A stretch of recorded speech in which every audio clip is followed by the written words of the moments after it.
সুদ খাওয়া, আল্লাহ নবীর সাথে যুদ্ধের ঘোষণা দেওয়া। 2 নাম্বার সুদ খাওয়া মানে কিয়ামতের ময়দানে পাগল অবস্থায় ওঠা। 3 নাম্বার সুদ খাওয়া মানে আপনার গলার মধ্যে ফাঁস লাগায় রাখছে মনে হবে এমন অবস্থায় ওঠা।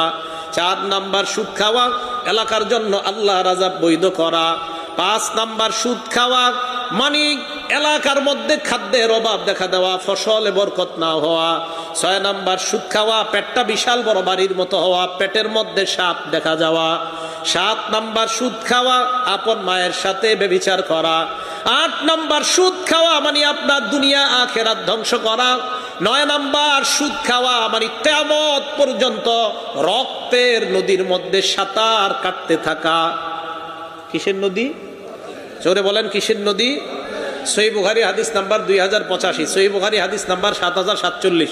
2টা হাদিসে এই কথা আসছে। নবী সাল্লাল্লাহু আলাইহি সাল্লাম ফজরের নামাজ পড়াইছে, পড়ানোর পর সাহাবাদের দিকে ফিরে বসছে। আমাদের এই মসজিদে বসে কিনা? ফজরের পর ইমাম সাহেবরা বসে না? বসে। নবীজি সাহাবাদের দিকে বসলেন, বসার পর সাহাবাদেরকে বললেন, তোমরা রাতের বেলা কেউ স্বপ্ন দেখছো কিনা? তো সাহাবারা দেখলে বলতেন, ওই দিন কেউ কিছু বলে না। নবীজি বললেন, রাআইতুল লাইলাতা রাজুলাইনি আতায়ান, রাতের বেলা 2 ব্যক্তি দেখলাম আমার কাছে আসছে।